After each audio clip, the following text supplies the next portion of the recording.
নমস্কাৰ ছাত্ৰ ছাত্ৰীসকল আজি এটা নতুন অধ্যায়লৈ তোমালোকৰ ওচৰলৈ আহিছোঁ আজি অনুশীলনী 17B 17B এক নম্বৰ কোৱেশ্যনটো অলৰেডি মই লিখি দিছোঁ গতিকে মই পঢ়ি নিদিওঁ আৰু ইয়াত কি উলিয়াব লাগিছে সেইটো চোৱা মাধ্যমা ৰান উলিওৱা মাধ্যমা বুলি ক'লে আমি এটা সূত্ৰ পাইছোঁ মাধ্যমা আৰু কি হৈছিলে যিকেইটা ৰান দিয়া আছে এই ৰানকেইটাৰ যোগফল আৰু ৰান কেইটা আছে এই সমষ্টিটোক আমি হৰণ কৰিব লাগে সমষ্টিটো আমি হৰণ কৰিব লাগে এতিয়া চোৱা মাধ্যমা ৰান সমান বেছমেন কেজনৰ ৰানৰ সমষ্টি বুলি কোৱাৰ লগে লগে 45 60 12 75 আৰু 27 আছে এতিয়া আমি এই ৰানখিনি একেলগতে আমি যোগ কৰি ল'ম 45 আৰু কিমান আছিলে 60 আৰু এফালে আছিলে 12 আৰু এফালে আছিলে 75 আৰু এফালে আছে 27 আৰু এতিয়া চোৱা ইয়াত কৈছে বেছমেনৰ মুঠ সংখ্যা কেইটা আছে চোৱা 1 2 3 4 5টা আমি 5 এৰে হৰণ কৰি দিব লাগিব এতিয়া চোৱা এই এটাকেইটা সংখ্যা আমি যোগ কৰিব লাগিব যোগ কৰিলে আমি 219 পাম আৰু আমি কিহেৰে হৰণ কৰিব লাগিব 5 এৰে হৰণ কৰিব লাগিব 5 এৰে হৰণ কৰি দিলোঁ আৰু 219ক যদি আমি 5 এৰে হৰণ কৰোঁ তেতিয়া 43.8 ল'ব মই হৰণটো কৰি দেখুৱাইছোঁ গতিকে কিমান পালোঁ আমি উত্তৰটো 43.8 পালোঁ গতিকে আমাৰ এনচাৰটো ইমানেই এটা নাম্বাৰ 2টো চাবা এটা নাম্বাৰ 2টো দিছে 100 নম্বৰ পৰীক্ষাৰ এটা 10 গৰাকী শিক্ষাৰ্থীয়ে নম্বৰবোৰ এনে ধৰণৰ এটা 100 নম্বৰ পৰীক্ষা 10 জনে দিছে নম্বৰবোৰ 100ৰ ভিতৰত এজনে ভৰাইছে 85 এজনে ভৰাইছে 72 এনেকৈ নাম্বাৰ 10 জনে পাইছে মানে এক নম্বৰটো দিছে সৰ্বোচ্চ নম্বৰ আৰু সৰ্বনিম্ন নম্বৰ কিমান এটা সৰ্বোচ্চ মানে সবতকৈ বেছি এটা সবতকৈ বেছি চোৱা 85 72 54 95 এটা সবতকৈ এফালে 95 পাইছোঁ এফালে 96 পাইছোঁ গতিকে আমাৰ সবতকৈ বেছি হ'ব 96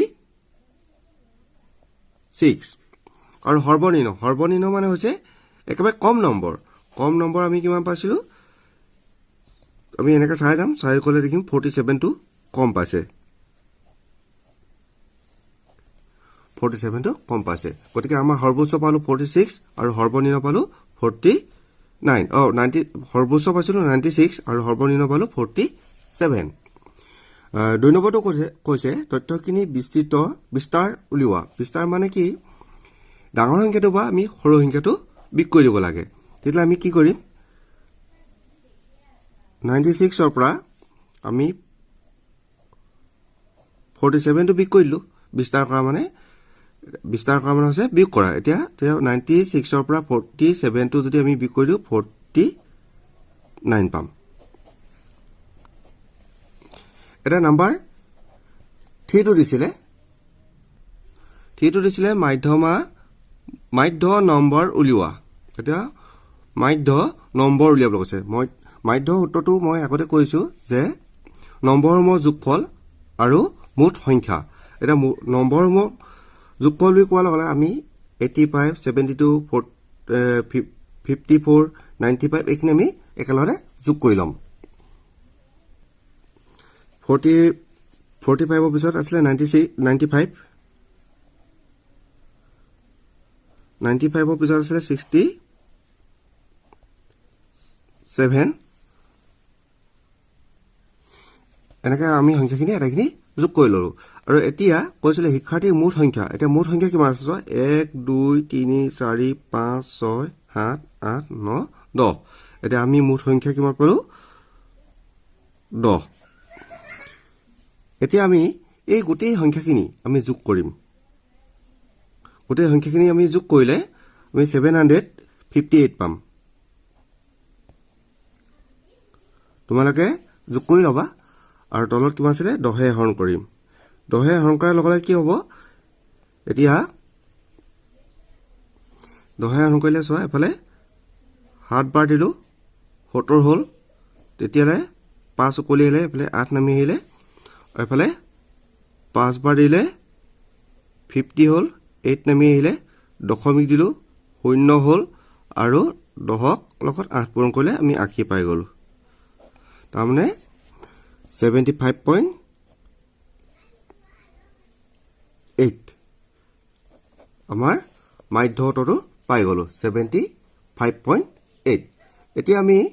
নাম্বাৰ 3 টো কৰিম কোৱেশ্চন নম্বৰ 3 টো দিছে প্ৰথম 8টা স্বাভাৱিক সংখ্যা মাধ্য উলিওৱা প্ৰথম 8টা বুলি কৈছে 8 বুলি ক'লে কি হ'ব প্ৰথম 8টা আমি লিখিম 1 2 3 4 তে প্ৰথম 8টা নহব জানো এনেকে 4 5 6 7 8 এটা 8টা হৈ গ'ল আমাৰ ইয়াত হয় নহয় এতিয়া প্ৰথম 8টা হৈ গ'ল আৰু কি কৈছিলে মাধ্য উলিওৱা এটা চোৱা মই আগতেও সূত্ৰটো একেটাকে লিখিছো নিৰ্ণয় মাধ্য মুঠ সংখ্যাকেইটা যোগফল মুঠ সংখ্যা কি কিছিলে 1 2 3 4 5 6 7 8 এটা যোগ কৰিম এতিয়া 1 যোগ 2 যোগ 3 যোগ 4 এনেকৈ যোগ কৰিম আৰু মুঠ সংখ্যা এতিয়া আমি কি কৰিম কেটা আছে হিচাপ কৰিম 1 2 3 4 5 6 7 8 এতিয়া 8 এৰে আমি হৰণ কৰি দিম তেতিয়া আমি এই 1 2 3 4 এইটা এটা যদি আমি যোগ কৰো তেতিয়া আমি পাম 36 আৰু কি হৰণ কৰিম 8 এৰে হৰণ কৰিম তেতিয়া কি হ'ব 8 এৰে যদি 36ক হৰণ কৰো তেতিয়ালে আমি পাম 4.5 তেতিয়া আমাৰ উত্তৰটো পালো 4.5 কেনেকৈ পালো 36ক আমি 8 এৰে হৰণ কৰিলো 4 বাৰ দিলো 32 হ'ল 4 উকলি আহিলে দশমিক দিলো 0 আহিলে আৰু 8 লগত 5 পূৰণ কৰিলে কিমান পালো 40 পাই গলো তেতিয়া আমাৰ উত্তৰটো ওলাই গ'ল এতিয়া আমি নাম্বাৰ 4 টো কৰিম নাম্বাৰ 4 টো দিছে মাধ্যমা নিৰ্ণয় কৰা মাধ্যমা এটা মাধ্যমা বুলি ক'লে কি হ'ব আমি সংখ্যাখিনি প্ৰথমতে সৰুৰ পৰা ডাঙৰলৈ সজাই ল'ম এটা কি লিখিছো সংখ্যা কেটা ঊৰ্ধ্বক্ৰমত সজোৱা লোৱা হ'ল এতিয়া প্ৰথমতে এটাইতকৈ সৰু সংখ্যাটো আছে 10 তাৰপিছত আছে 13 তাৰপিছত 15 17 18 তাৰপিছত আছে 19 আৰু 20 আমি এনেকৈ ক্ৰমান্বয়ে সজাই ললো সৰুৰ পৰা ডাঙৰলৈ সজাই ললো এতিয়া মুঠ পৰ্যবেক্ষণ সংখ্যা n আমি এই গোটেই সংখ্যাখিনি n বুলি ধৰিলো কেটা আছে চাম 1 2 3 4 5 6 7 আমি 7 লিখিলো n ৰ মান কিমান লিখিলো 7 লিখিলো আৰু 7টো এটা অযুগ্ম সংখ্যা হেহে লিখিছো যেটো অযুগ্ম সংখ্যা এটা চোৱা মাধ্যমা সূত্ৰটো হৈছে যদি অযুগ্ম সংখ্যা হয় তেতিয়া আমাৰ সূত্ৰটো হ'ব n + 1/2 টম পদ এতিয়া চোৱা আমি n ৰ মান কিমান পাইছিলো n ৰ মান এই n টো ঠাইত আমি কিমান পাইছো 7 পাইছিলো আৰু এফালে n ৰ লগত কি যোগ হৈ আছে x যোগ হৈ আছে আৰু তলত কি আছে 2 ডিভাইড হৈ আছে আৰু টম পদ লিখিবা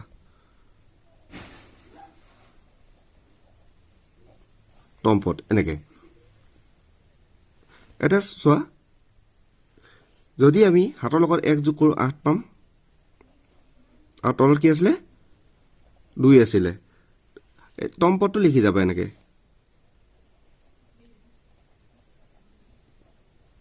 টম পদ এটা যদি এটো হৰণ কৰি দিও আমি 4 বাৰ যাব গতিকে 4 টম পদ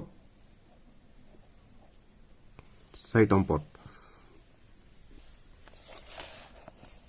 এনেকে লিখি লবা এটা চোৱা আমি যে 4 টম পদ পালো এই 4 টম পদটো এই 4 টম পদটোত আমি এতিয়া হিসাব কৰিম 4 নম্বৰ ঘৰটোত কি সংখ্যাটো আছে চোৱা 1 2 3 4 এই 4 নম্বৰ ঘৰটোত কি সংখ্যাটো আছে 17 তাৰ মানে আমাৰ মাধ্যমৰ উত্তৰটো কি হ'ব 17 এনেকে যেটো টম পাবা সেই টমটোৰ সংখ্যাটো আমি মাধ্যমত লিখি দিলে হৈ গ'ল তেতিয়াহ'লে আমি নাম্বাৰ 2টো কৰিব পাৰিব পাৰা নাম্বাৰ 2টোত দি দিছে একে দিছে সংখ্যাখিনি দি দিছে আমি কি কৰি ল'ম সৰুৰ পৰা ডাঙৰলৈ সজাই ল'ম প্ৰথমতে সৰু সংখ্যাটো 3 তাৰপিছত 4 তাৰপিছত 5 5 5 দুটা আছে 6 9 12 13 14 আৰু 18 পালো গতিকে এইখিনি আমি কি কৰিলো সৰুৰ পৰা ডাঙৰলৈ সজাই ল'লো এতিয়া চাওঁ আমি মুঠ সংখ্যা কেইটা আছে 1 2 3 4 5 6 7 8 9 10টা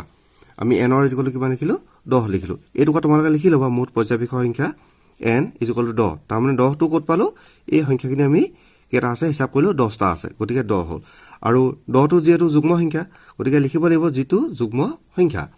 এতিয়া আমি ইয়াত যেতিয়া যুগ্ম সংখ্যা হয় তেতিয়া সূত্ৰটো বেলেগ হ'ব অলপ যুগ্ম সংখ্যা হলে প্ৰথমতে n/2 হয় গতিকে আমি n মান কিমান পাইছিলো 10 পাইছিলো আৰু তলত কি পাইছিলো 2 আমি হৰণ কৰিলো